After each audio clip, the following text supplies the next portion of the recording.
আজকের প্রোগ্রামে আজ 27শে মে মঙ্গলবার আমরা সিএমওএইচ অফিসে এসেছি। আমরা 5 জন গিয়ে ওনার সাথে দেখা করলাম।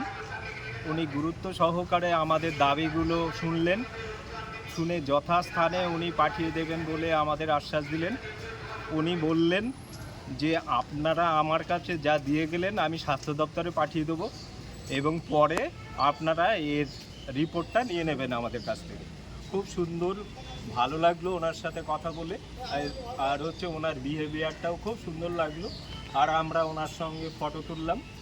আর আজকে এখানে এসে আমরা এই ফটোগ্রাফি করছি। আশা করি আমাদের সংগঠনের প্রত্যেক সদস্য এর দ্বারা উপকৃত হবেন। আগামী দিনে যাতে আমাদের ট্রেনিংটা সুষ্ঠুভাবে তাড়াতাড়ি হয় সেই দাবির সমর্থনেই আমরা আজকে এখানে এসেছিলাম। আশা করি আমাদের ট্রেনিং খুব তাড়াতাড়ি শুরু হবে। Thank you. আমাদের চিকিৎসক সংগ্রাম সমিতি দাদা আজকে আমাদের দাবিটা কি ছিল? আমাদের সিএমও সাহেব আমাদের প্রকৃতপক্ষে আমাদের দাবি ছিল, আমাদের জেলা কমিটির সিদ্ধান্ত অনুযায়ী পূর্ব সিদ্ধান্তই ছিল যে 27/5/2025 আজকের দিনে আমাদের সিএমওএইচ অফিসে সিএমওএইচ দপ্তরেই আমাদের দুটি স্পেসিফিক দাবি ছিল। সেই দাবি একটা, খুব দ্রুত আমাদের যে ট্রেনিং চলছিল সেই ট্রেনিংটা আরও দ্রুত করা যায় কিনা সেই ব্যাপারে একটা দাবি। আর ট্রেনিংয়ের পরে আমাদের যেন একটা শংসাপত্র দেওয়া হয় সেই ব্যাপারে আমাদের দুটো নির্দিষ্ট দাবি সম্বলিত একটা ডেপুটেশন আমরা আজকে সিএমওএইচ দপ্তরে জমা দিয়ে বেরোলাম আমরা এইমাত্র।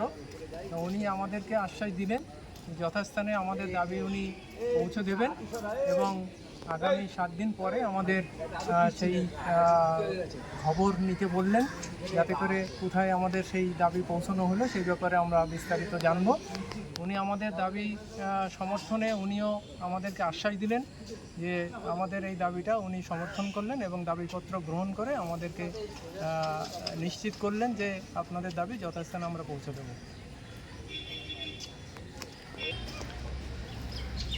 মাননীয় প্রশ্নতার কাছে আমরা জানতে চাইছি যে এই দাবি আজকে যে সিএমওএইচ সাহেবের সঙ্গে যে দাবিগুলো করা হলো সেই দাবিগুলো যদি পূরণ না হয়, ঠিক মতো না হয়, তাহলে পরবর্তী পদক্ষেপ আপনাদের কী করণীয় আছে?